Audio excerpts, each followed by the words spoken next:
12:30 மணிக்கு நான் விமான நிலையம் சென்று விமானம் பிடித்து திருச்சி வழியே பெரம்பலூர் செல்ல வேண்டும்.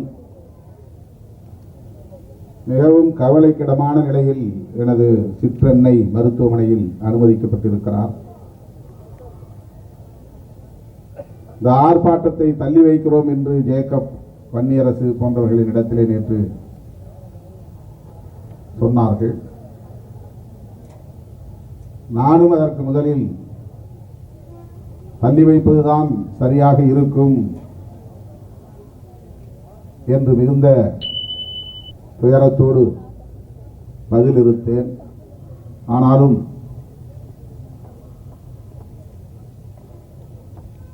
இது மிகவும் முக்கியத்துவம் வாய்ந்த ஒரு பிரச்சனை. தமிழ்நாடு முழுவதும் 11ஆம் தேதி நாம் ஆர்ப்பாட்டங்களை அறிவித்திருக்கிறோம். 11ஆம் தேதி நான் புதுதில்லிக்கு செல்ல வேண்டும் என்பதனால் 9ஆம் தேதியே இந்த ஆர்ப்பாட்டத்தை சென்னையிலே நடத்தினால் நானும் அதிலே பங்கேற்க முடியும் என்ற அடிப்படையில் தான் சென்னையிலும் விழுப்புரத்திலும் 9ஆம் தேதி 11ஆம் தேதி பிற மாவட்டங்களில் என்று நாம் முடிவு செய்தோம்.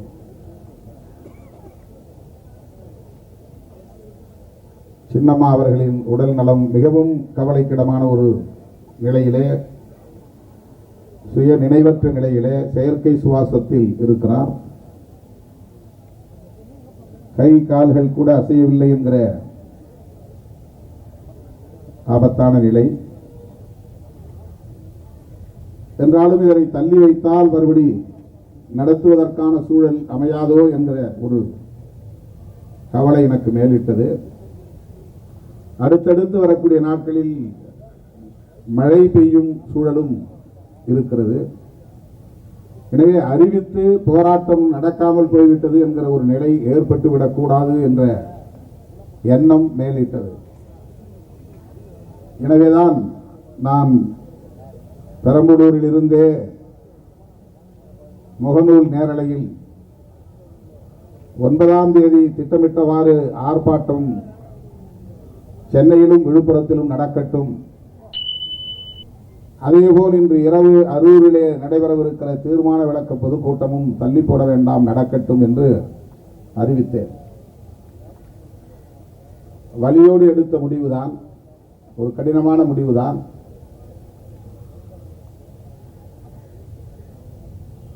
ஆர்ப்பாட்டத்திற்கான விரிவான ஏற்பாடுகள் எல்லாம் செய்து முடித்திருக்கிற நிலையிலே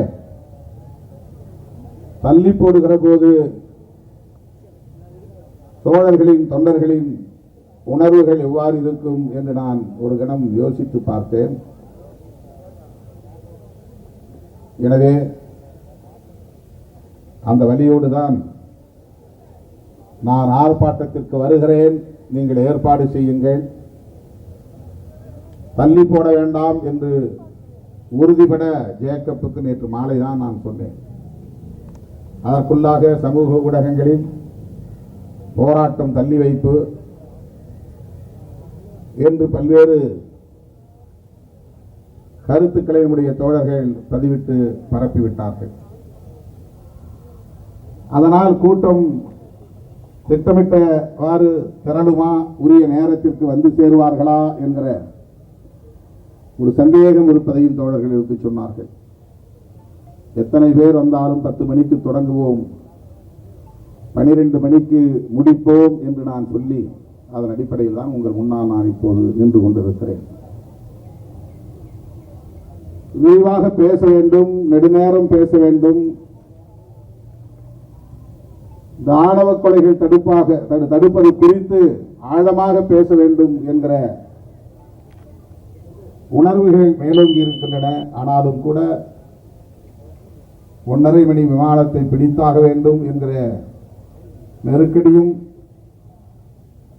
உள்ள சூழலில் நான் சில தகவல்களை உங்களோடு பகிர்ந்து கொள்ள விரும்புகிறேன். தமிழ்நாடு அரசுக்கு ஒரே கோரிக்கை தான், சொல்ல போனால் 2 கோரிக்கை. ஒன்று, ஆறுமுகமங்கலம் கவின் செல்வ கணேஷ் படுகொலை வழக்கை சிபிசிஐடி போலீஸ் விசாரணைக்கு மாற்றியதிலிருந்து தொடர்ந்து நாங்கள் வைக்கிற கோரிக்கை, அதை சிறப்பு புலனாய்வு விசாரணைக்கு உட்படுத்த வேண்டும். உயர்நீதிமன்றத்தின் நேரடி கண்காணிப்பில் சிறப்பு புலனாய்வு குழு அமைக்கப்பட வேண்டும். வழக்கமான காவல்துறையினர் அல்லது வழக்கமான சிபிசிஐடி காவல்துறையினர், பேரு தான் வேற வேற, எல்லாம் ஒரே துறைதான், காவல்துறை தான். இந்த வழக்கிலே காவல்துறையினரே 2 பேர் சம்பந்தப்பட்டிருக்கிற சூழலில், குற்றம் சாட்டப்பட்டிருக்கிற சூழலில் காவல்துறையை சார்ந்தவர்களே விசாரிப்பது அவ்வளவு நம்பகத்தன்மை உடையதாக இருக்காது என்கிற அடிப்படையில் தான் இந்த கோரிக்கையை வைக்கிறோம். சிறப்பு புலனாய்வு குழுவில் புலனாய்வில் தேர்ச்சி பெற்ற யாரையும் நியமிக்கலாம், நீதித்துறையை சார்ந்தவர்களை நியமிக்கலாம், நீதிமன்றத்திற்கு நாள்தோறும் அந்த விசாரணை தொடர்பான அறிக்கையை சமர்ப்பிக்க வேண்டும் என்கிற வகையில உயர் நீதிமன்றத்தின் கண்காணிப்பின் கீழ் இயங்கக்கூடிய சிறப்பு புலனாய்வு குழு. ராஜீவ்காந்தி படுகொலை நடந்த போது கார்த்திகேயன் ஐஏஎஸ் தலைமையில் சிறப்பு புலனாய்வு குழு போட்டாங்க. கார்த்திகேயன் ஐஏஎஸ், அவர் ஐபிஎஸ்சி படிக்கல, அவருக்கும் புலனாய்வுக்கும் இதற்கு முன்பு எந்த தொடர்பும் கிடையாது. சிபிசிஐடி மாதிரி ஒரு துறையிலும் அவர் பணியாற்றியவர் இல்லை. சிபிஐ போன்ற புலனாய்வு துறையிலும் அவர் பணியாற்றியவர் இல்லை. ஆனாலும் கூட அவர் தலைமையிலே ராஜீவ்காந்தி படுகொலை வழக்கை விசாரிப்பதற்கு சிறப்பு புலனாய்வு குழு அமைக்கப்பட்டது. அதில் போலீஸும் பயன்படுத்தப்படுவாங்க. எனவே நாம் வைக்கிற கோரிக்கை, நாம் மட்டுமே வைக்கிற கோரிக்கை, தமிழ்நாட்டில் வேறு எந்த அமைப்பும் வைக்காத கோரிக்கை, விடுதலை சிறுத்தைகள் மட்டுமே வைக்கிற கோரிக்கை, உயர் நீதிமன்றத்தின் கண்காணிப்பின் கீழ் இயங்கும் சிறப்பு புலனாய்வு குழு ஆறுமுகமங்கலம் கவின் செல்வ கணேஷ் படுகொலை வழக்கை விசாரிக்க வேண்டும். இது முக்கியமான கோரிக்கை. இரண்டாவது கோரிக்கை, இதற்கென தனி சட்டம் ஒன்றை தமிழ்நாடு அரசு இயற்ற வேண்டும். ஒன்றிய அரசுதான் இயற்ற வேண்டும் என்று நாம் தொடர்ந்து வலியுறுத்தி வந்தாலும் கூட தமிழ்நாடு அரசுக்கும் அதிகாரம் இருக்கிற சூழலில் தமிழ்நாடு அரசு ஒன்றிய அரசு இயற்றட்டும் என்று அமைதியாக இருக்காமல் உங்களுக்கான அதிகாரத்தை பயன்படுத்தி அந்த சட்டத்தை உடனே இயற்றி பிற மாநிலங்களுக்கு ஒரு முன்மாதிரி அரசு இது என்று வழிகாட்டுங்கள். இதுதான் நம்முடைய கோரிக்கை. அண்மையிலே விடுதலை சிறுத்தைகள் கட்சி மற்றும் இந்திய கம்யூனிஸ்ட் கட்சி, மார்க்சிஸ்ட் கம்யூனிஸ்ட் கட்சி ஆகிய 3 கட்சிகளின் சார்பில் நானும் தோழர் சண்முகம், இரா முத்தரசன் ஆகிய 3 மாண்புமிகு முதலமைச்சர் அவர்களை நேரிலே சந்தித்து இது குறித்து ஒரு மனுவை வழங்கினோம். தனி சட்டம் இயற்ற தமிழ்நாடு அரசு முன்வர வேண்டும் என்பதுதான் அந்த கோரிக்கை. ஆகவே இந்த ஆர்ப்பாட்டத்தின் ஊடாக நாம் வைக்கிற முக்கியமான 2 கோரிக்கைகள், ஒன்று, சிறப்பு புலனாய்வு விசாரணைக்கு இந்த வழக்கை மாற்ற வேண்டும்.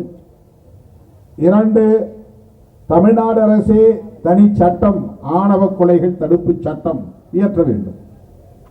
அவ்வளவுதான், ஆர்ப்பாட்டமே முடிந்துவிட்டது. இந்த 2 செய்திகளை சொல்வதற்காகத்தான் ஆர்ப்பாட்டம். ஆணவ கொலைகள், அது ஆங்கிலத்திலே ஹானர் கில்லிங்ஸ்.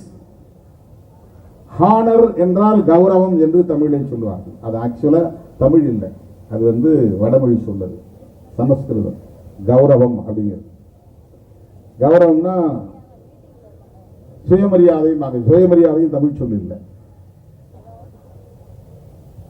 அது மான பிரச்சனை. மானம், தன்மானம், குடும்ப மானம், சாதி மானம், சமூக மானம், இப்படி இந்த இந்திய சமூக அல்லது இந்து சமூக கட்டமைப்பிலே சாதிக்கென்று ஒரு தனி மானம் இருக்கிறது என்கிற உளவியல் இங்கே கட்டமைக்கப்பட்டிருக்கிறது. நான் யார் தெரியுமா? இந்த சாதி. இந்த சாதிக்கு ஒரு கௌரவம் இருக்கு சமூகத்தில். இப்படி சாதி கௌரவம் இந்த சமூகத்தில் காலம் காலமாக கற்பிதங்களால் கட்டமைக்கப்பட்டுள்ளது. சாதி விட்டு சாதி திருமணம் செய்தால் அது பெண்ணை பெற்ற சாதிக்கோ அல்லது ஆணை பெற்ற சாதிக்கோ சாதி கலப்பு ஏற்படுவதன் மூலம் ஒரு இழுக்கு ஏற்படுகிறது. எங்க சாதியில் இருக்கிற மற்றவங்க எங்களை மதிக்க மாட்டாங்க, இதுதான் பிரச்சனை. 10 மாதம் சுமந்து பெற்ற பிள்ளையை பாலூட்டி சீராட்டி தாளாட்டி வளர்த்த பிள்ளையை கூட சாதியில் உள்ள மற்றவர்கள் எங்களை மதிக்க மாட்டார்கள், எங்களை இழிவுபடுத்துவார்கள், சமூகத்திலிருந்து எங்களை விலக்கி வைப்பார்கள், அது எங்களுக்கு மானக்கேடு. எனவே பெற்ற பிள்ளையையும் நாங்கள் வெட்டி சாய்ப்போம் என்கிற அளவுக்கு சாதி கௌரவம் அவர்களை மனநோயாளியாக ஆக்கி வைத்திருக்கிறது. இது ஒரு குறிப்பிட்ட சாதிக்குரியது என்று நான் சொல்லவில்லை, அல்லது ஒரு குறிப்பிட்ட மாநிலத்தில் அல்லது ஒரு குறிப்பிட்ட மாவட்டங்களில் மட்டுமே நடக்கிறது என்று சொல்லவில்லை. இந்தியா முழுவதும், இன்னும் சொல்ல போனால் உலகத்தில் எந்த நாட்டில் இருந்தாலும் இந்துக்கள் இருக்கிற இடங்களில் இது நிகழ்கிறது. இது இந்து உளவியலாக இருக்கிறது. சாதி உளவியல் என்பது இந்து சமூக உளவியல். அந்த சாதி உளவியல் என்பது ஒரு போலி கௌரவத்தை இங்கே கட்டி எழுப்பி இருக்கிறது. சாதி கலப்பு ஏற்பட்டுவிடக் கூடாது என்பதிலே கவனமாக இருக்கிறது. இது காலங்காலமாக இருந்து வருகிற ஒன்று. பிஜேபி தோன்றாததற்கு முன்பே இருக்கிறது. RSS உருவாவதற்கு முன்பே இந்த சமூகத்தில் இருக்கிறது. மதுரை வீரன் அப்படித்தான் மாறுகால் மாறுகை வெட்டப்பட்டான். காத்தவராயன் ஆரியமாலா கதை அதைத்தான் சொல்லுகிறது. எப்படியோ முருகன் தப்பித்து விட்டான், குரத்தியை அவன் திருமணம் செய்தான், அது 2வது கல்யாணங்கிறதுனால விட்டுட்டாங்க.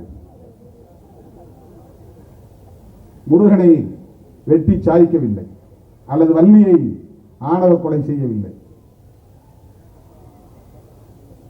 அது எந்த காலம் என்று நமக்கு தெரியாது. அது புராண கதையாகவும் இருக்கலாம், நிகழ்ந்த உண்மையான வரலாற்று கதையாகவும் இருக்கலாம். ஆனால் அதில் சாதி விட்டு சாதி திருமணம் செய்வது என்கிற ஒரு கருப்பொருள் இருக்கிறது, ஒரு கண்டென்ட் இருக்கிறது. முருகன் வள்ளி என்கிற குரத்தியை திருமணம் செய்து கொண்டான். இன்றைக்கு குறவன் குரத்தி என்பது சமூக மதிப்பீடு என்பது வேறு. முருகன் வாழ்ந்த காலத்தில் குறவன் குரத்திக்கு என்ன சமூக மதிப்பீடு இருந்தது என்று யாருக்கும் தெரியாது, நமக்கு தெரியாது. அதற்கான தரவுகள் இல்லை. ஒவ்வொரு காலத்திலும் வெவ்வேறு மதிப்பீடுகள் இருக்கின்றன. இன்றைக்கு நாடார் என்று நாம் அழைக்கிறோமே, இந்த நாடார் சமூகத்திற்கு 100 ஆண்டுகளுக்கு முன்னால் இருந்த மதிப்பீடு வேறு. இன்றைக்கு முக்குளத்தோர் என்று அழைக்கப்படுகிற இந்த சமூகத்திற்கு வெள்ளையர்களின் ஆட்சி காலத்தில் இருந்த மதிப்பீடு வேறு. காலத்திற்கு காலம் மதிப்பீடு மாறுகிறது. சமூகத்தில் அவர்களுக்கான மதிப்பீடு என்பது பொருளாதார நிலையில் உயர்கிற போதும், அதிகாரத்தை அவர்கள் எட்டுகிற போதும் அது ஒட்டுமொத்த சமூக மதிப்பீடாகவும் மாறுகிறது. அதிகாரம் இல்லாதவர்கள், நிலம் இல்லாதவர்கள், பொருளாதாரம் இல்லாதவர்கள் எவ்வளவு நேர்மையானவர்களாக இருந்தாலும், உழைத்து பிழைத்தாலும் அவர்களுக்கான சமூக மதிப்பீடு என்பது கீழ் நோக்கி போகிறது, குறைந்து போகிறது, சரிந்து போகிறது, இழிவுபடுத்தப்படுகிற நிலை இருக்கிறது. ஆனால் இந்த சாதி உளவியல் என்பது இந்த மதிப்பீடுகளை எல்லாம் கடந்து சாதி கலப்பு ஏற்பட்டுவிடக் கூடாது என்பதிலே கவனம் செலுத்துகிறது.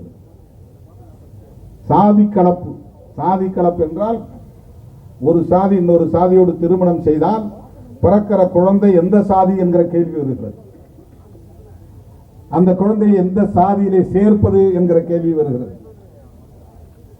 அப்போது அவர்களை தள்ளி வைத்து விடுவார்கள். இது எங்க சாதியில் சேர்த்துக்க முடியாது, இது சாதி கெட்ட குடும்பம்.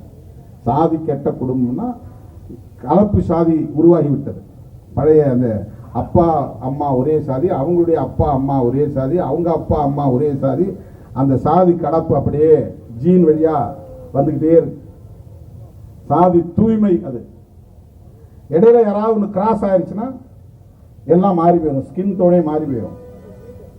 இன்னைக்கு நிறைய பேருக்கு வந்து கருப்பு தோல் மாதிரி சிவப்பு தோலுக்கு ஆயிட்டாங்க. சிவப்பு தோல் மாறி இருக்கனாலே எங்கேயோ கிராஸ் ஆயிருச்சுன்னு அர்த்தம். அது பல தலைமுறைக்கு முன்னாலே அதை மாறி இருக்கும். அப்படிதான் இதுதான் ஹியூமன் நேச்சர். இது ஒன்றும் தப்பு கிடையாது. இது தப்பு கிடையாது. ஹியூமன் நேச்சர், மனித வாழ்வியலில் தவிர்க்க முடியாத ஒரு இயற்கை போக்கு, அது இயங்கியல் போக்கு. இதை புரிந்து கொள்வதும் இதை அனுமதிப்பதும் தான் மனித நாகரிகம். அதுதான் நாகரிகம், அதுதான் சிவிலைசேஷன். இனக்கலப்பு நிகழும், சாதி கலப்பு நிகழும். எல்லாவற்றிலும் கலப்பு என்பதன் மூலம்தான் இனப்பெருக்கமே நிகழ்கிறது. ஹைபிரிடுங்கிறாங்களா? ஹைபிரிட்னா என்ன? ஒரு செடி ஒரு வகை இருக்கு, இது அது ஒரு சாதியா இருக்கு, இது ஒரு சாதியா, ரெண்டு சேர்த்து ஹைபிரிட். அங்க சாதி கலப்பு ஏற்பட்டோம். அதை ஒட்டு செடிம்பாங்க. ஒட்டு செடி கலப்பின வகை. இது ஒட்டு மாங்காவில் விதை இல்லாமல் வரும். இப்போ விதை இல்லாமல் வர்றதெல்லாம் ஹைபிரிட். இங்கிலீஷில் ஹைபிரிட்னுவாங்க, பொட்டானிக்கல் நேம். அது என்னன்னா சாதி கலப்புன்னு அர்த்தம். அங்கே சாதியை போய் செடியை யாரும் கொலை பண்ண முடியாது. இந்த செடியும் அந்த செடியும் ஒன்னா சேர்ந்து புது செடி உருவாயிருச்சு. அதுக்கு என்ன பேர்? இந்த மாம்பழம் நாட்டு மாம்பழம் தான் நாட்டு மாம்பழம். நாட்டு மாம்பழத்தில் வந்து ரொம்ப சுவை இருக்காது, அது ஒரு மாதிரி இருக்கும். சுவை கூடணும், சதை அதிகமாக இருக்கணும், கொட்டை சின்னதாக இருக்கணும், இல்லைன்னா கொட்டையை இல்லாமல் இருக்கணும். அதுக்கு கலப்பு உருவாக்குறான். அப்போதான் நிறைய உற்பத்தி. கலப்பு ஏற்பட்டால் தான் நிறைய உற்பத்தி. கலப்பு ஏற்பட்டால் தான் நிறைய ஃப்ளஷியான ஃப்ரூட்ஸ் கிடைக்கும், சதைப்பற்றுள்ள பழம் கிடைக்கும், சுவையுள்ள பழம் கிடைக்கும். இதை மனிதன் கண்டுபிடிச்சிருக்கிறான். மனித இனத்திலும் அப்படித்தான் கலப்பு ஏற்பட்டுத்தான் ஞானிகள் உருவாகிறார்கள். ஒரே சாதிக்குள்ள அக்கா புள்ள அத்தை புள்ள அக்கா புள்ள அத்தை புள்ளன்னு கல்யாணம் நொண்டி காலும், அதாவது காலு ஊனமும் கை ஊனமும் பார்வை இழந்தும் உடல் அங்ககீனமும் ஏற்படும். கைகால் அங்ககீனம் ஏற்படுறது என்னன்னா ஒரே சாதிக்குள்ள அகமண முறை வர்றதுனால தான் வருது. பேச்சு வழக்கில் ஒண்டி அது வேற மாற்றுத்திறனாளிகள் வருத்தப்படுவாங்க. அதற்காக வருந்துகிறேன். அதை சொல்லக்கூடாதுதான். நாமும் சேர்ந்து தான் அந்த பிரச்சாரம் பண்றோம். இது நீண்ட காலமா பேசிட்டு வர்ற ஒரு பேச்சு வழக்கு. குழந்தைகள் அங்கவீனமாக பிறப்பதற்கு கால் கை இல்லாமல் போயிடும், குட்டையா பிறப்பாங்க, மூக்கு போயிடும், கண்ணுக்கு ஒரு மாதிரி உருவமா மாறி போயிடும், குறை உறுப்புகள், மூளை வளர்ச்சி இல்லாமல் போயிடும். இதெல்லாம் எதனால வருதுன்னா சொத்து போயிடக்கூடாதுன்னு அக்கா பிள்ளைக்கு அத்தை பிள்ளைக்கு மாறி மாறி ஒரே வீட்டுக்குள்ளேயே கல்யாணம் பண்ணிக்குவாங்க. இப்படி அப்படி சுற்றி வந்து அக்கா முறை வருது தங்கச்சி முறை வருதுன்னா அது பரவாயில்ல விடுறாம்பா. இப்போ ஏன்னா சொத்து செய்யறது இல்லை. ஏக்கருக்கு நகர சொத்து, நகை நட்டு, ஆடு மாடு, ஆணவ கொலைகள் நடப்பதற்கு சொத்து ஒரு காரணம். இவ்வளவு சொத்து சேர்த்து வச்ச கடைசியில் போய் இந்த பயிருக்கு கொடுக்கணுமா? அதான் உங்களுக்கு பிரச்சனையே. சாதி மட்டும் சாதி கௌரவம் மட்டும் காரணம் கிடையாது. ஒரே ஒரு பொம்பளை பிள்ளை, அந்த பொம்பளை பிள்ளைக்காக நான் இவ்வளவு சொத்து சேர்த்து வச்சிருக்கிறேன், இதெல்லாம் எங்க போய் கொடுப்பேன்? நான் யாரோ ஒரு பையன் தெருவில் போனவன் திடீர்னு லவ்னு வந்து என் பிள்ளைய அழைச்சி போயிட்டான். இவ்வளவு சொத்தையும் அவனுக்கும் அவன் குடும்பத்தை சார்ந்தவங்களுக்கு போய் சேரணுமா? இதுதான் பிரச்சனைங்க. எக்கனாமிக்கல் ஃபேக்டர் இருக்குதுக்குள்ள. ஒரே சாதிக்குள்ளே கூட ஏழையா இருந்தா கொடுக்க மாட்டான். அவன் ஒண்ணும் இல்லாத பையன் என் பிள்ளை கொண்டு போய் கஞ்சி ஊற்றுவானா? பட்டினி கிடக்குமா என் பிள்ளை? அவனுக்கு ஏதாவது இருந்தா தானே, நிலப்புலம் இருந்தா தானே. இது எல்லா சாதிக்குள்ளேயும் இருக்கு. எல்லா சாதிக்குள்ளேயும் இது இருக்கு. இது ஏதோ எஸ்சி பிசி பிரச்சனைங்கிற மாதிரி பாக்குறாங்க. கிடையாது. எஸ்சி பிசி பிரச்சனை கிடையாது. இது ஒவ்வொரு சாதிக்குள்ளேயும் நடக்குது. எஸ்சிக்குள்ளேயும் நடக்குது. எஸ்சிக்குள்ள வேற வேற சாதிக்குள்ள மட்டும் இல்ல, ஒரே சாதிக்குள்ளேயும் நடக்குது. அவன் வகையறான்னா என் வகையறான்னா வகையறாக்குள்ள வந்துருவான். அவன் குலதெய்வம் என்ன என் குலதெய்வம் சாமி கும்பிட்ற வகையறாக்குள்ள போயிடுவான்.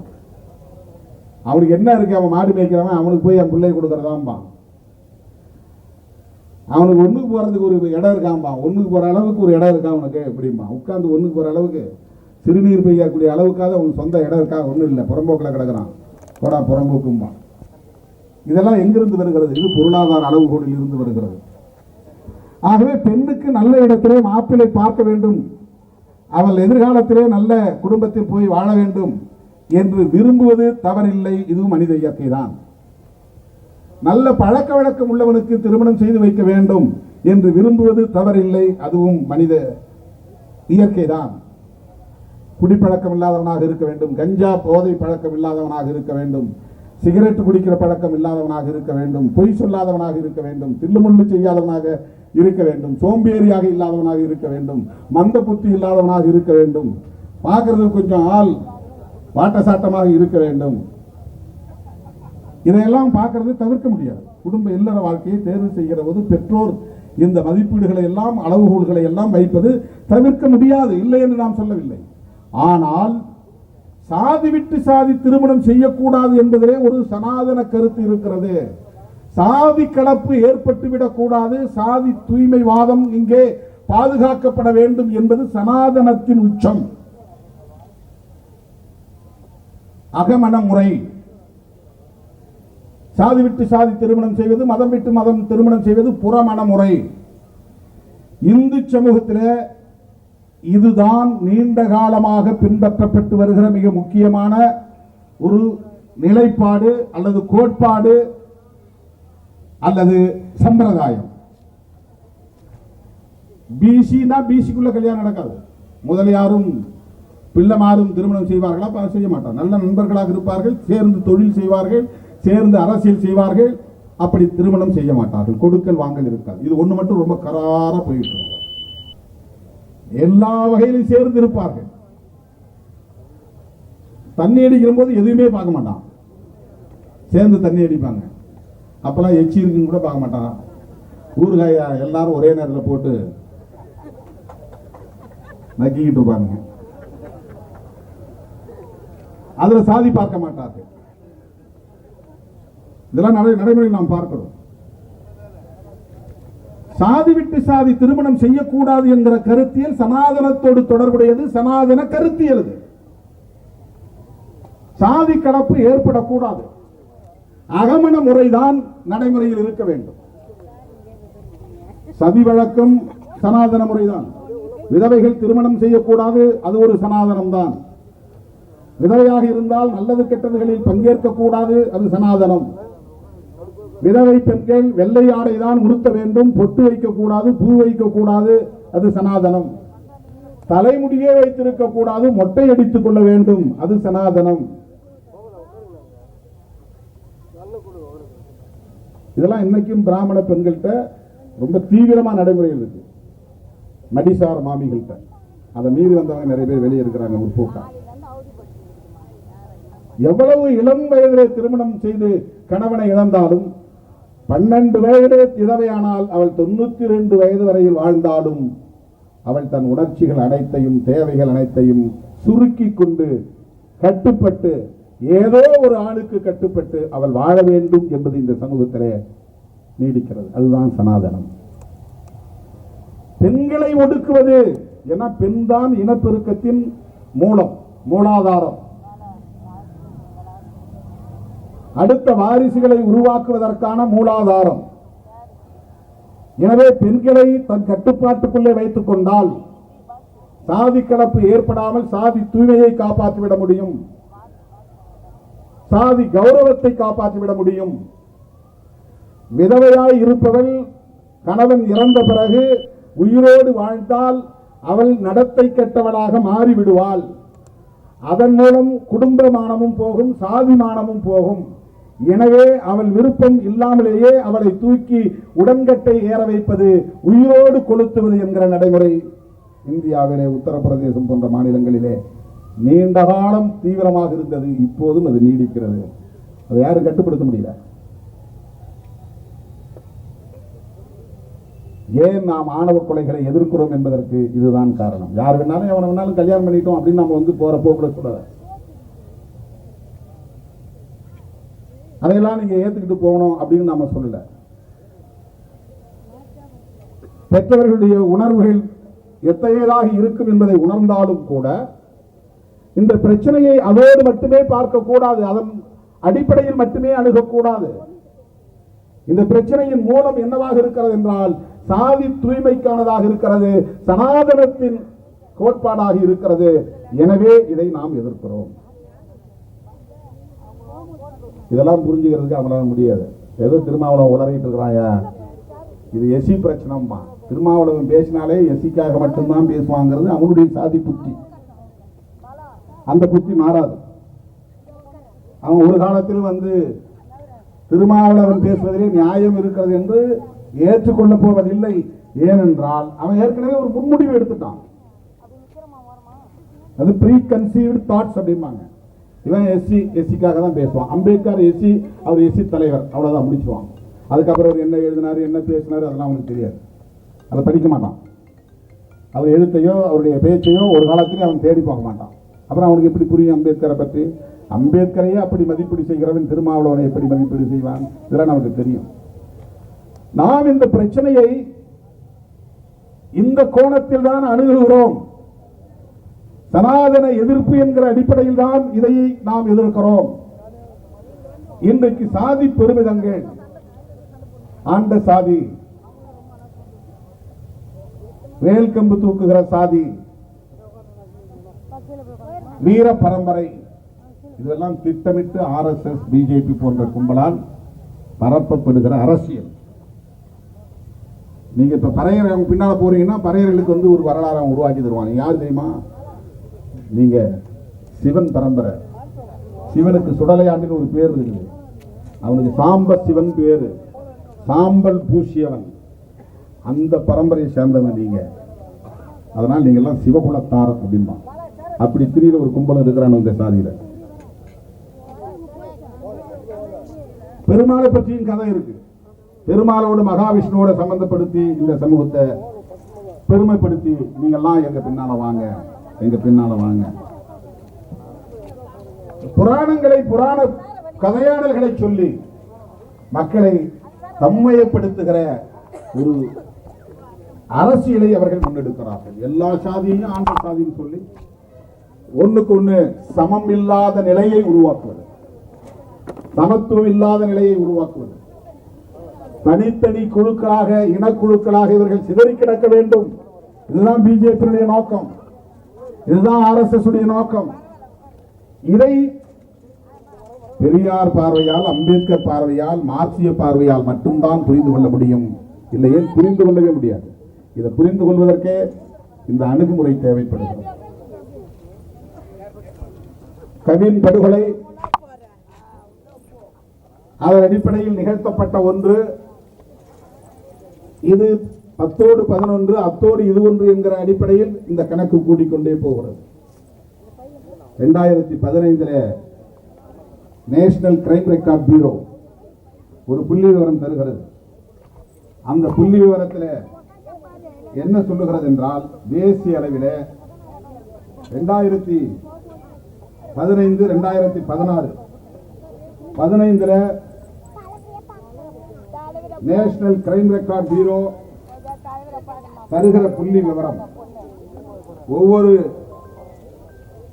மாநிலத்திலும் இந்தியா முழுவதும் 192 ஆணவ கொலைகள். இது ரிப்போர்ட், அதாவது அரசாங்கம் எஃப்ஐஆர் போடுறதன் அடிப்படையில் உள்ள கணக்கு விவரம். எஃப்ஐஆர் போடாம எல்லா காவல் நிலையங்கள்லயும் பேச்சுவார்த்தை நடத்தி பிரிச்சு விட்டுருவான். இல்லைன்னா போட்டு தள்ளுங்க பார்த்துக்கலான்னு போட்டுட்டு கேஸ், சாதாரண கேஸ் IPC திருநாட்டு போட்டு விட்டுருவான். அது ஆணவ கொலைகள் பட்டியலில் வராது. சாதாரண சண்டை அப்படிங்கிற மாதிரி போயிடும். 2015 192 கொலைகள், அதுல 21 கொலைகள் குஜராத்தில், பிஜேபி தொடர்ந்து ஆண்டு கொண்டிருக்கிற குஜராத் மாநிலத்தில். 14 கொலைகள் மத்திய பிரதேசத்தில், 131 கொலைகள் உத்தரப்பிரதேசத்தில். யோகி ஆதித்யநாத் முதலமைச்சராக இருக்கிற உத்தரப்பிரதேசம். 4 முறை மாயாவதி அம்மையார் ஆண்ட அந்த மண்ணிலே சாதியின் கொடூரம் எப்படி கோலோச்சுகிறது. 131 கொலைகள். இது NCRB national crime record bureau கொடுத்திருக்கிற புள்ளி விவரம். 2016 இந்தியா முழுவதும் 71 ஆணவ கொலைகள் தேசிய குற்ற ஆவண மையம் சொல்லுது. அதுல உத்தரப்பிரதேசத்தில் 16, மத்திய பிரதேசத்தில் 18, குஜராத்தில் 10, மகாராஷ்டிராவில் 8, பஞ்சாபில் 8, தமிழ்நாட்டில் 1. இது 2016. இப்ப தமிழ்நாட்டில் இன்னைக்கு கூடிடுச்சு. 2016 1 தான் நடந்ததுன்னு NCRB ரெக்கார்ட் சொல்லுது. National crime record bureau. ஒவ்வொரு ஸ்டேட்லையும் கிரைம் ரெக்கார்ட் பியூரோ இருக்கு. அந்த மாதிரி நேஷனல் கிரைம் ரெக்கார்ட் பியூரோ அதுல இருக்கிற டேட்டா சொல்லுது. இந்த உத்தரப்பிரதேசம், மத்திய பிரதேசம், குஜராத், மகாராஷ்டிரா, பஞ்சாப் இதெல்லாம் இன்றைக்கு பொலிட்டிக்கல் டேர்ம்ல என்ன சொல்லுவாங்கன்னா கவ் பெல்ட்னுவாங்க. கவ் பெல்ட்னா இந்த புனித பசு புனிதம் பேசுற மாநிலங்கள். கோமியம் குடிச்சா நல்லா ஆயிரும் உடம்பு, அதாவது பசு மாட்டு மூத்திரம் குடித்தால் உடலுக்கு நல்லது என்று சொல்லுகிற மாநிலங்கள். பசுவை மாதாவாக வழிபடுவார்கள், மனிதரை கேவலமாக படுகொலை செய்வார்கள். ஹரியானாவில் செத்த மாட்டு தோலை உரித்ததற்காக 5 தலித் இளைஞர்களை அடித்தே கொன்றார்கள். அது உயிரா இருக்கிற மாட்டை வாங்கி கொண்டு அப்புறம் தோலை உரிக்கிற செத்து கிடக்குது, நாரிக்கிட்டு இருக்கிற நிலையில போய் ஒருத்தன் பார்க்குறான், ஏன் மாடு செத்து கிடக்கு, இதை நம்ம தோலை உரிச்சோம்னா ஒரு 100-200 விற்கலாம் அப்படின்னு ஆசைப்பட்டு அந்த மாட்டை, செத்த மாட்டை தூக்கிட்டு தோலை உரிச்சு கறியெல்லாம் புதைச்சிட்டு அந்த தோலை சுத்தப்படுத்தி விற்கிறதுக்காக ஏற்பாடு பண்றாங்க. இந்த தகவல் தெரிஞ்ச உடனே செத்து போனாலும் மாட்டு தோலை நீ ஏன் உரிச்ச, பசுமாட்டு தோலை அப்படின்னு அந்த 5 பேரும் அடிச்சே கொள்றாங்க. மாட்டை விட மனிதனை கீழாக கருதுகிற உளவியல் தான் சாதி உளவியல், சனாதன உளவியல்.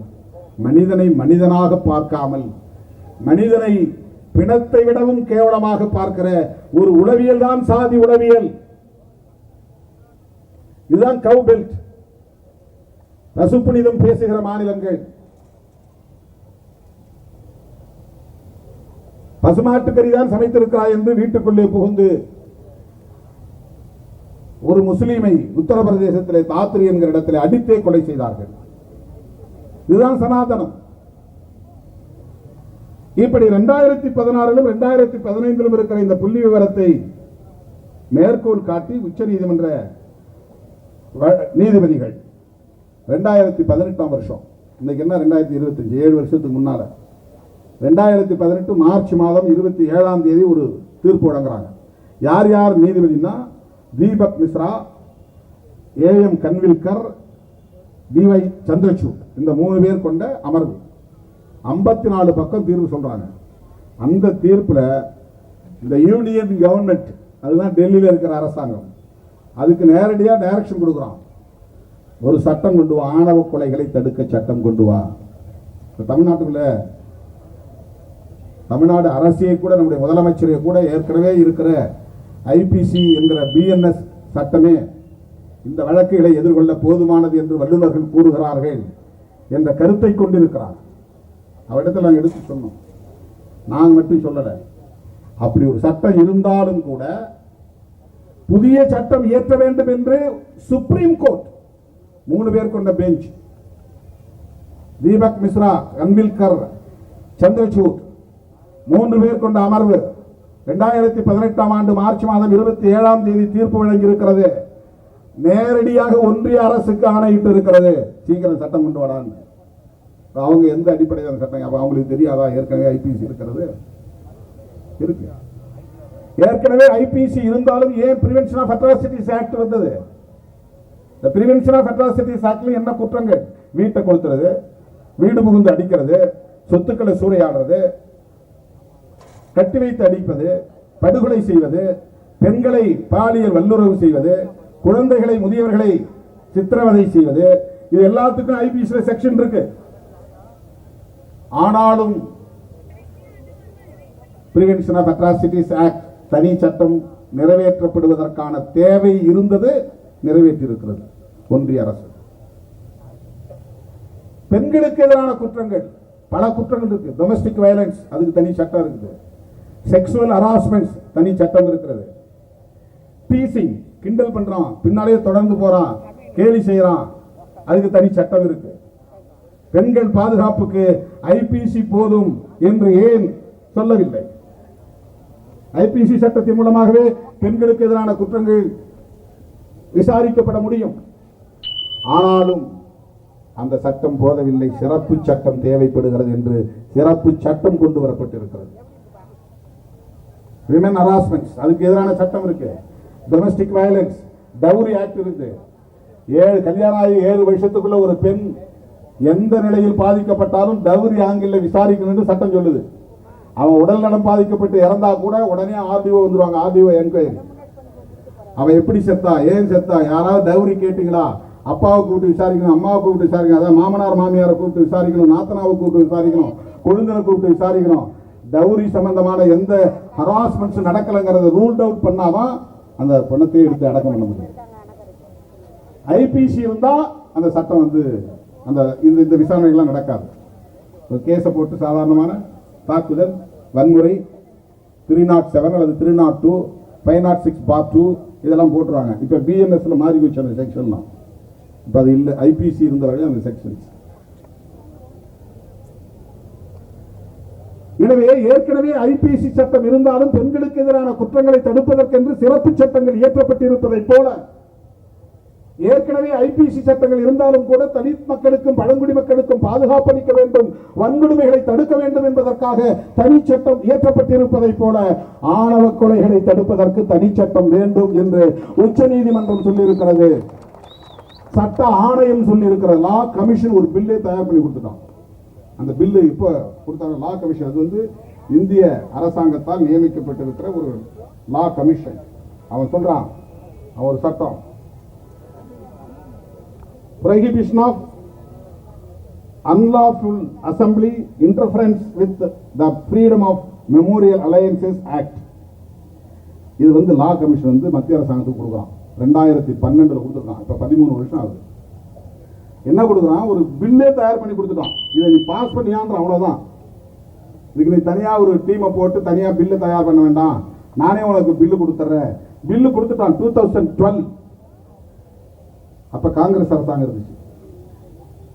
2014 இருந்தா பிஜேபி கவர்மெண்ட். அவங்களும் கண்டுக்கல, இவங்களும் கண்டுக்கல. இந்த பில் சட்ட மசோதா.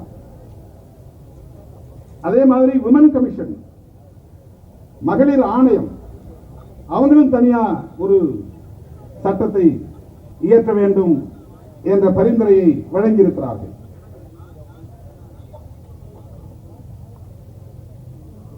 அது மட்டும் இல்ல, வி ராமசுப்ரமணியம் ஹைகோர்ட்ல ஒரு தீர்ப்பை கொடுத்திருக்கார். அவர் ஹைகோர்ட்ல உசிலம்பட்டி திலீப் குமார் வழக்கு உயர்நீதிமன்றத்தில் 2016 ஒரு தீர்ப்பு கொடுத்திருக்கிறார். அது ஒரு புத்தகமாக வெளிவந்தது. எங்கெங்கெல்லாம் என்னென்ன வன்கொடுமைகள் நடந்திருக்கின்றன என்பதையெல்லாம் பட்டியலிட்டு ஆணவ கொலைகளை தடுப்பதற்கு சட்டம் தேவை. யார் யார் சொல்றது? சிறுத்தைகள் மட்டும் சொல்லவில்லை, கம்யூனிஸ்டுகள் மட்டும் சொல்லவில்லை, இந்திய சட்ட ஆணையம் சொல்லுகிறது, இந்திய அல்லது தேசிய மகளிர் ஆணையம் சொல்லுகிறது, உயர் நீதிமன்ற நீதிபதி வி சுப்பிரமணியம் சொல்லி இருக்கிறார், ராமசுப்பிரமணியம் சொல்லி இருக்கிறார்.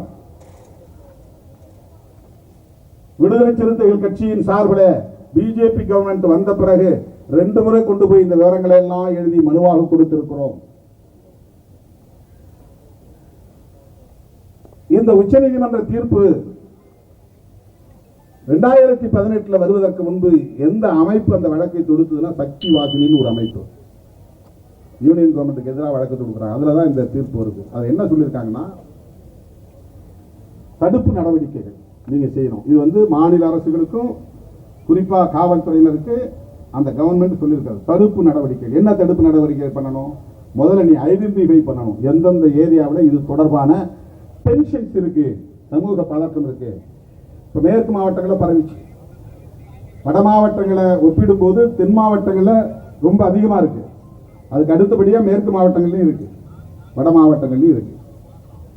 எந்தெந்த மாவட்டங்களில் குறிப்பா இருக்குங்கிறத ஐடென்டிஃபை பண்ணி அதுக்கு தனியா நீங்க வந்து ஒரு டிஎஸ்பி தலைமையில கமிட்டி போட்டு அங்கங்க நாடு என்கிற பெயர்ல சாதி பஞ்சாயத்து கூட்டுறாங்களான்னு பார்க்கணும். சாதி பஞ்சாயத்து கூட்டினா அங்க போய் நீங்க உடனே அதை தடுக்கணும், 144 போட்டு தடுக்கணும். மீறி நடத்துனாங்கன்னா அதை முழுக்க நீ வீடியோ பண்ணணும், யார் என்ன பேசுறாங்கிறதெல்லாம் வீடியோ ரெக்கார்ட் பண்ணணும். அவனுக்கு மேல நீ கேஸ் போடணும், அவங்களை கைது பண்ணணும். வட இந்தியாவில் அதை காட் பஞ்சாயத்துங்கிறாங்க, தென்னிந்தியாவில் அதை சாதி பஞ்சாயத்துங்கிறாங்க, தென் மாவட்டத்தில் அதை நாடு பஞ்சாயத்துங்கிறாங்க, நாடு அமைப்பு முறை. வேளவளவு முருகேசனை கொண்டது திடீர்னு ஒரு கும்பல் வந்து கொண்டுல மந்தையில் அவங்க கூட்டம் கூட்டுறாங்க, நாடு நாடுங்கிற அமைப்பு முறை இங்க கூட்டுறாங்க, கூட்டம் கூட்டுறான். கூட்டத்தில் வெளிப்படையா பேசுறான், முடிவெடுக்கிறான். இது கவர்மெண்ட் உங்களுக்காக ஒதுக்கி இருக்கலாம், ஆனா நாங்க விட மாட்டோம், இது எங்களுக்கான பஞ்சாயத்து. எங்க ஆள் உட்கார்ந்த நாற்காலியில் ஒரு பறைய உட்கார நாங்கள் ஒருபோதும் விட மாட்டோம். எவனாவது மீறி விண்ணப்பம் தாக்கல் செய்தால், வேட்புமனு தாக்கல் செய்தால் அவன் தலை இருக்காது, பந்தாடுவோம், தீர்மானம் போடுறான். இந்த பஞ்சாயத்து போலீஸுக்கு தெரியும், இன்டெலிஜென்ஸுக்கு தெரியும், எவனுமே கண்டுக்கல. அவனை ஃபாலோ பண்றான், போலீஸுக்கு தெரியும், இன்டெலிஜென்ஸுக்கு தெரியும், ஸ்பெஷல் பிரான்ச்சுக்கு தெரியும், கண்டுக்கவே இல்லை, பாதுகாப்பே கொடுக்கல. முதலமைச்சர் வகையில் அவன் மனு கொடுக்கிறான், ஐயா என் உயிருக்கு ஆபத்து இருக்குன்னு. முதலமைச்சர் அந்த அதிகாரிகளுக்கு அதை ஃபார்வர்ட் பண்றார். ஆனா எந்த நடவடிக்கையும் இல்லை. அவன் திட்டமிட்டவாறு மேலவளவு முருகேசனோடு 7 பேரை பட்ட பகலில் வெட்டி சாய்க்கிறார்கள். அதனால்தான் விடுதலை சிறுத்தைகள் கட்சி மட்டும் தொடர்ந்து சொல்லி வருகிறது, இந்த குற்றங்களை கண்காணிப்பதற்கு தனியே ஒரு நுண்ணறிவு பிரிவு தேவை, ஒரு இன்டெலிஜென்ஸ் தேவை. கியூ பிரான்ச்சில் தனியா ஒரு இன்டெலிஜென்ஸ் வச்சிருக்கீங்களா இல்லையா? தனியா இருக்கு, ஐபி இருக்கு, பல புலனாய்வு அமைப்புகள் இருக்கின்றன, ஸ்பெஷல் பிரான்ச் இருக்கு, சிட்டி மாதிரி இடத்துல ஐஎஸ் ஒரு அமைப்பு இருக்கு, இன்டெலிஜென்ஸ் செக்ஷன், ரூரல்ல ஸ்பெஷல் பிரான்ச் இருக்கு. இதெல்லாமே டிட்டாச்மெண்ட் அப்படின்னு ஒரு பிரிவு, தனியார் புலனாய்வு பிரிவு இருக்கு. பல நுண்ணறிவு பிரிவு இருக்கிற போது இந்த சாதியவாதிகள் எவெல்லாம் சோசியல் மீடியாவில் வந்து ஹீரோவா இருக்கிறான் பாருங்க, ஊன் பேசுறாங்க, இப்படிலாம் யார் கண்காணிக்கிறது? வெட்டுவான்னு தெரியல, அப்புறம் ஏன்டா நீ லவ் பண்றான்றான் ஒருத்தன். போலீஸ் ஒண்ணுமே பண்ணல. வெட்டினவனும் பாவம்னு ஒருத்தன் பேசுறான், அவன் வேலையே போயிடுச்சு, அவன் வாழ்க்கையே போயிடுச்சு, ஒருத்தன் உயிரே போயிடுச்சு, அதை பத்தி அவன் கவலைப்படல. அவன் உள்ள போயிட்டா இனி அவன் வாழ்க்கையே போயிடுச்சு, அதுக்காக அவன் கவலைப்படுறான். இந்த மாதிரி சக்திகள் சமூகத்திலே பதற்றத்தை உருவாக்குகிறார்கள். 2 தம்பிங்க பாவம், கோபி சுதாகர் அப்படின்னு, ரொம்ப நேர்மையா அவன் யாரையும் சொல்லாம ரொம்ப நேர்மையா கருத்து சொல்லியிருக்கான். இந்த பிள்ளைங்களுக்கு என்ன விருது கொடுத்தாலும் பொருந்தும். நேர்மையா சொல்றான், அவன் யாரையும் மனசுல வச்சுட்டு பேசல. அவனை மிரட்டி அந்த போஸ்டை எடுத்து வச்சுட்டாங்க. நாம சொல்லியிருந்தா பெரிய பிரச்சனையா மாறி இருக்கும். நல்ல வேளை அவனுக்கு வந்து இந்த தலித் அடையாளம் இல்லாத பசங்க போடுறது அப்படின்னு நினைக்கிறேன். இப்ப இதையெல்லாம் கண்காணிப்பதற்கென்று ஒரு நுண்ணறிவு பிரிவு தேவை. இதை நான் சொல்ல, சுப்ரீம் கோர்ட்டே சொல்லுது, தடுப்பு நடவடிக்கை. இதை நீ கண்காணிக்கணும், விழிப்போடு இருக்கணும். அங்க டிஎஸ்பி மட்டத்தில் ஒரு அதிகாரியை போடணும். கூட்டம் நடந்தால் அதை கண்காணிச்சு பதிவு செய்து அவர்கள் மீது நடவடிக்கை எடுத்து வழக்கு பதிவு செய்து நடவடிக்கை எடுக்கணும். 144 உத்தரவு போட்டு 151 கீழே கைது செய்யணும் அப்படின்னு சொல்றாங்க. என்ன சுப்ரீம் கோர்ட் சொல்லுது, சுப்ரீம் கோர்ட் சொல்லுதுங்கிற இல்லையா, இது முக்கியமானது. 2வது நிவாரண நடவடிக்கை. நிவாரண நடவடிக்கை என்ன அப்படின்னா, இந்த அச்சுறுத்தலுக்கு ஆளாகக்கூடிய பாவம் ஒருத்தர் தெரியாம லவ் பண்ணிட்டு பாடா படுறாங்க, எங்க போய் தங்குறதுன்னு தெரியல, அங்க ஓடுறாங்க, இங்க ஓடுறாங்க, பதுங்குறாங்க, போய் காவல் நிலையத்தில் கடந்து கதறாங்க, அழுகுறாங்க. ஆனா விடமாட்டாங்குது இந்த சாதிவாத கும்பல். விரட்டு விரட்டு விரட்டு. அவங்கள நீங்க அடைக்கலம் தந்து பாதுகாக்க வேண்டும். அதான் நிவாரணம் சுப்ரீம் கோர்ட். அந்த மாதிரி யார் வந்து புகார் கொடுக்கிறானோ உடனடியாக அவங்களுக்கு பாதுகாப்பான இடம் கொடுக்கணும். அதுக்கு தனி இல்லத்தை கட்டுன்றான், தனி இல்லத்தை உருவாக்கு, அந்த தம்பதியினர் பாதுகாப்போடு இருப்பதற்கு ஏற்ற பாதுகாப்பு இல்லங்களை துவக்கு. கலப்பு மனம் செய்து கொள்ள விரும்புவோர் சட்டப்படியான வயதை எட்டியவர்களாக இருந்தால் அந்த திருமணம் நடைபெறுவதற்கான பாதுகாப்பை காவல்துறை தர வேண்டும். தங்களது திருமணத்தை கௌரவத்தின் பெயரால் சாதியினரோ குடும்பத்தினரோ மற்ற எவருமோ எதிர்ப்பதாக இருந்தால் புகார் தெரிவிக்கப்பட்டால் டிஎஸ்பி விசாரித்து எஸ்பிக்கு அறிக்கை தந்து எஸ்பி உடனடியாக எஃப்ஐஆர் போட வைக்கணும். இவ்வளவு டைரக்ஷன் கொடுக்குறான். இதெல்லாம் நடக்குதாமா? நடக்கல. ஏன்னா போலீஸ்காரனே அந்த புத்தியோட தான் இருக்கிறான். காக்கி சட்டை போட்டுக்கிட்டானே தவிர அவங்க உள்ளுக்குள்ள இருக்கிற சாதி மாற மாட்டாங்க. சாதி உலகு எப்படியாவது ஒருத்தன் யூனிஃபார்மோட பேட்டி கொடுத்துருக்கான் பாருங்க யூடியூப்ல. அவனை என்ன பண்ணானே தெரியல. போலீஸ் யூனிஃபார்ம்லேயே இருக்கிறான், ஆனா அவன் சொல்றான் சாதி ஆணவ கொலை சரி அப்படின்னு பேசுறான். அதற்கடுத்து தண்டனை. இந்த 3 பரிந்துரைகள் தான். தண்டனை என்னன்னா, இந்த வழிகாட்டு நெறிமுறைகளை காவல்துறையை சார்ந்தவர்களும் மாவட்ட அதிகாரிகளோ பின்பற்ற தவறினால் போய் எஃப்ஐஆர் வன்கொடுமை தடுப்பு சட்டத்தில் நான் போய் புகார் கொடுத்தா அந்த புகார் அவை வாங்கலன்னா அந்த போலீஸ் மேலேயே 41A என்ற செக்ஷன் பிரகாரம் அவன் மேலேயே வழக்கு பண்ணி அவனை சஸ்பெண்ட் பண்ணணும்னு பிரிவென்ஷன் ஆஃப் அட்ராக்ட் ஆக்ட் சொல்லுது. அவன் என்ன பண்றான், சார் இவங்க ஃபேக்கா கொடுக்குறாங்க, பொய் புகார் கொடுக்குறாங்க, பணம் வாங்குறதுக்காக கேஸ் பொய் புகார் கொடுக்குறாங்க போலீஸே சொல்றான். உடனே 2 தரப்பையும் கூப்பிட்டு வச்சு பேசி காம்ப்ரமைஸ் ஆகி போயிருங்க, கேஸ்லாம் போட முடியாது அப்படின்னு திருப்பி அனுப்புறான். அந்த மாதிரி வழக்கு பதிவு பண்ணாத அதிகாரிகள் யாரா இருந்தாலும் அவன் மேல நடவடிக்கை எடுத்து சுப்ரீம் கோர்ட் டைரக்ஷன். அதைத்தான் நாம சொல்றோம். இப்ப டைரக்ஷன் இருக்கிறதுனால தானே சொல்றோம். இப்படி ஒரு டைரக்ஷன் இல்லைன்னு நம்ம பேச முடியாது. இல்ல இப்படி ஒரு சட்டம் இருந்தால்தான் அந்த சட்டத்தை நடைமுறைப்படுத்துங்கள் என்று நாம் பேச முடியும். அதுதான் சட்டம் கேட்கிறோம். வன்கொடுமை தடுப்பு சட்டம் வந்ததனால வன்கொடுமைகள் நடக்கவில்லையா? நடக்குது. ஆணவ கொலைகள் தடுப்பு சட்டம் வந்துவிட்டால் ஆணவ கொலைகள் நின்று விடுமான்னு கேள்வி கேட்கிறான். நடக்கும். ஆனா அந்த சட்டம் ஒரு ஆயுதமாக எங்களுக்கு மாறும். அந்த சட்டத்தை நடைமுறைப்படுத்த போலீஸ்ல போய் நாங்க ஃபைட் பண்ண முடியும். இந்த செக்ஷன்ல போடு, இந்த சட்டத்தை இம்ப்ளிமெண்ட் பண்ண, அப்பதான் குற்ற நடவடிக்கைகளை தடுக்க முடியும். எனவே உச்ச நீதிமன்றத்தினுடைய அந்த டைரக்ஷன், இதற்கு மேல் விரிவாக விளக்கம் தேவைப்படாது என்று நான் கருதுகிறேன். இந்திய ஒன்றிய அரசுதான் தேசிய அளவில் ஆணவ கொலைகள் தடுப்பு சட்டத்தை இயற்ற வேண்டும். அதான் நம்முடைய கோரிக்கை. ஆனால் மாநில அரசுக்கும் அதிகாரம் இருக்கிற சூழலில் இதை வேடிக்கை பார்க்க வேண்டாம், அமைதி காக்க வேண்டாம்.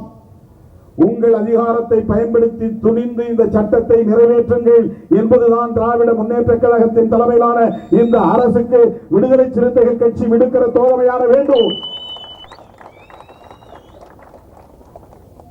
பேரறிஞர் அண்ணா பெரியார் காலத்தில் அவர் முன்வைத்த ஒரு சுயமரியாதை திருமணம் என்கிற நடைமுறையை அங்கீகரித்து எவ்வளவு எதிர்ப்பு வந்தாலும், யார் ஓட்டு போட்டாலும் போடாவிட்டாலும் சுயமரியாதை திருமணங்கள் செல்லும் என்று சட்டத்தை கொண்டு வந்தார். அதை போலவே அண்ணன் தளபதி ஸ்டாலின் அவர்கள் ஆணவ கொலைகள் தடுப்பு சட்டத்தை கொண்டு வர வேண்டும். அந்த சாதி ஓட்டு போடாதோ, இந்த சாதி ஓட்டு போடாதோ என்றெல்லாம் கணக்கு பார்க்காமல் சிந்திப்பதுதான் திராவிடியன் மாடல், சமூக நீதி பார்வை. எந்த சாதி ஓட்டு போடாவிட்டாலும் நாம் ஏற்றுக்கொண்ட கொள்கையை நடைமுறைப்படுத்துவோம் என்கிற துணிச்சல் தான் திராவிடியன் மாடல். அந்த துணிச்சல் தான் திராவிட மாடல்.